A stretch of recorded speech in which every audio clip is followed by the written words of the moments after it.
ఒక మాజీ ఎమ్మెల్యే రంగంలోకి దిగారు కాపాడడానికి. నిజంగా పరోక్షంగా అప్పుడు జగన్మోహన్ రెడ్డి గారు కాపాడే ప్రయత్నమే కదా అది వెంటేసుకుని తిరగడం అంటే. సార్ ముందుగా నేను ఏబిఎన్ ఛానల్కి ధన్యవాదాలు తెలపాలి. సార్ సుబ్బారావు గారు లాంటి పెద్దలతో వేదిక పంచుకునే అవకాశం నాకు ఇచ్చినందుకు. Thank you. నేను ఎందుకంటా అన్నానంటే అండి ఈ మాట, ఉమ్, ఒక వారం క్రితం నన్ను ఒక తల్లి కలిశారు. ఉమ్, ఆ, మండపేట నియోజకవర్గం నుండి ఒక ఆవిడ వచ్చారండి, నన్ను కలిశారు ఆవిడ. ఉమ్, నన్ను కలిసి మాకు ముఖ్యమంత్రి గారిని కలిసే అవకాశం కల్పించండి, మా అబ్బాయి కేసులో సుబ్బారావు గారి ఇంటర్వెన్షన్ కావాలి, ఉమ్, ముప్పాళ్ళ సుబ్బారావు గారు మా అబ్బాయి కేసును కూడా ఆయన తీసుకుని వాదించాలి, మాకు ఆ ముఖ్యమంత్రి గారిని కలిసి వేడుకునే అవకాశం కల్పించండి అని ఆవిడ నన్ను అడిగారు. ఉమ్, ఆవిడ ఎవరంటే వాళ్ళ అబ్బాయి పేరు కృష్ణ భగవాన్. ఉమ్, గతంలో పోలీసులు చేసినటువంటి దాష్టికానికి, జగన్మోహన్ రెడ్డి గారు ముఖ్యమంత్రిగా ఉండగా పోలీసులు చేసినటువంటి దాష్టికానికి ₹1,00,000 ఉద్యోగం చేసుకుంటున్నాడు ఆ పిల్లోడు. ఉమ్, కాపు సామాజిక వర్గానికి చెందినటువంటి పిల్లోడు. హైదరాబాద్లో అతని జీతం ₹1,00,000, మిడిల్ క్లాస్ ఫ్యామిలీ. ఆ యువకుడిని పోలీసులు తీసుకుని చెయ్యని తప్పుకి చితక బాదటం వల్ల అందరి ముందు అతను ఆత్మహత్య చేసుకున్నాడు. అయ్యో. అయితే ఆ పోలీసుల మీద ఏమీ యాక్షన్ లేదు. వాళ్ళు న్యాయ పోరాటం చేస్తా ఎన్హెచ్ఆర్సీకి వెళ్తే ఎన్హెచ్ఆర్సీ ఆ కంప్లైంట్ రిజిస్టర్ చేయాలి అని అన్న తర్వాత ఆ సిఐని ఏదో నామకే వాస్తే సస్పెండ్ చేసి మళ్ళీ 10 రోజుల్లోనే అప్పట్లోనే పోస్టింగ్ ఇచ్చారట.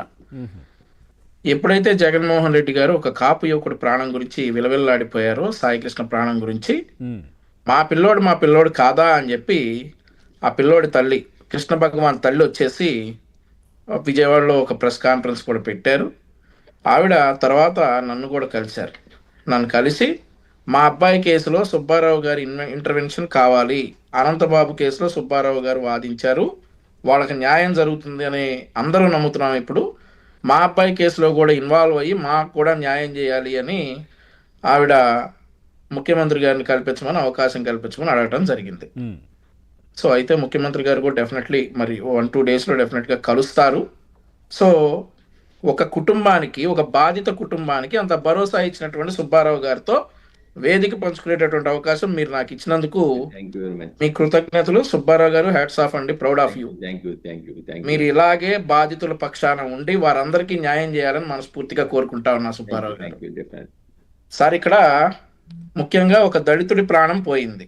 ఉమ్, దళితుని ప్రాణం పోవడమే కాకుండా ఏం చేస్తారో చేసుకోండి, ఇదిగో శవం అని చెప్పి ఇంటికెళ్ళి మరీ ధైర్యంగా ఇచ్చాడు అని అంటే అతన్ని ఈ న్యాయ వ్యవస్థ నన్నేం చేయలేదు అని సవాల్ విసిరాడు అనంతబాబు. ఉమ్, సరే, అప్పుడు ఒక 3 నెలల లోపల ఉంచగలిగారేమో న్యాయ వ్యవస్థ, అప్పుడు ఒక 3 నెలల లోపల ఉంచగలిగారు. 218 రోజులు ఆ, ఉంచగలిగారు బయట. కానీ బయటికి ఎలా వచ్చాడు సార్ ఇతను? బయటికి వచ్చేటప్పుడు పూలు, డప్పులు, టపాకాయలు, సోకాళ్ళు జక్కంపూడి రాజా అనేటటువంటి ఒక వ్యక్తి ఈ అనంతబాబు జైల్లో నుండి బయటికి వస్తే భుజాల మీదకి ఎక్కించుకొని డ్యాన్స్ వేశాడు ఉమ్, జైలు బయట, రాజమండ్రి సెంట్రల్ జైలు బయట. ఇప్పుడు అదే జక్కంపూడి రాజా చాలా నీతులు చెప్తా ఉన్నాడు దళితుల గురించి, దళితుల ప్రాణాల గురించి. ఇదే దళితుల్ని చంపిన వాళ్ళనేమో నెత్తినెక్కించుకొని డ్యాన్స్ వేసాడు ఆ రోజు. మీకు విజువల్స్ కూడా వస్తాయి పవన్ గారు యూట్యూబ్లో చూస్తే. ఉమ్, ఉమ్, ఒక దళితుడిని చంపినటువంటి ముద్దాయి జైలు శిక్ష అనుభవించి బయటకు వస్తా ఉంటే 2 నెలల 18 రోజుల తర్వాత వాడికి పూలతోటి, టపాకాయలతోటి, డప్పులతోటి స్వాగతం పలికినటువంటి వైఎస్ఆర్ కాంగ్రెస్ పార్టీ నాయకులు చెప్పుకునే మాట ఏంటంటే దళితులు మేనమావట జగన్మోహన్ రెడ్డి, దళిత బంధువు అట జగన్మోహన్ రెడ్డి. ఇక్కడ దళితుడి ప్రాణం పోయింది. ఇప్పుడు సాక్షుల గొంతులు నొక్కే ప్రయత్నాలు జరుగుతూ ఉన్నాయి అని అంటే ఇది కేవలం హత్య కేసు కాదు, న్యాయ వ్యవస్థను సవాల్ చేసేటటువంటి అంశం అని చెప్పి మనం ఇక్కడ గుర్తించాలి. ఉమ్, సాక్షులను ప్రభావితం చేయడానికి ఎవరైనా ప్రయత్నిస్తే అది బాధిత కుటుంబం పైన చేసినటువంటి దాడి కాదు, అట్టర్ న్యాయ వ్యవస్థ మీద, మొత్తం న్యాయ వ్యవస్థ మీదే జరిగినటువంటి దాడిగా కూడా దీన్ని మనం గుర్తుంచుకోవాలి. ఇప్పుడు చట్టం ముందు ఎవడైనా ఒకటే సార్. చట్టం ముందు చంద్రబాబు నాయుడు గారైనా ఒకటే, జగన్మోహన్ రెడ్డి గారైనా ఒకటే, అనంతబాబు అయినా ఒకటే, మీరైనా ఒకటే, నేనైనా ఒకటే. వాడు రాజకీయ నాయకుడు అని చెప్పేసి ఎంతటి పదవిలో ఉన్నా ప్రత్యేక హోదా ఏం ఉండదు. కూటమి ప్రభుత్వంలో చట్టమే అంతిమ అధికారం అనేటటువంటి విషయాన్ని మరొకసారి మేము రుజువు చేస్తాం. డెఫినెట్లీ ఏదైతే ఈ సోకాళ్ళ అనంతబాబు విషయంలో గతంలో మరి అధికార అహంకారంతో వ్యవహరించిన రోజులు ముగిసిపోయాయి. ఇప్పుడు కోర్టులు, దర్యాప్తు సంస్థలు, పోలీసులు తమ పని స్వేచ్ఛగా చేయగలుగుతా ఉన్నారు.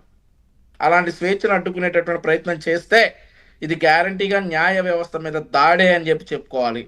బాధితులు దళితులు కాబట్టి ఆయన తీసుకుని డోర్ డెలివరీ చేసేసి ఇదిగో అమ్మా చనిపోయాడు అని చెప్పేసి ఇచ్చేస్తే ఎవరేం చేయలేరు అనుకుంటా ఉన్నారా? ఈరోజు పారదర్శకంగా కూటమి ప్రభుత్వం విచారించడంతో వాళ్ళ భాగోతం బయటపడుతుంది అని చెప్పేసి ఆ కారు యజమాని అలాగే ఇందులో ఉన్నటువంటి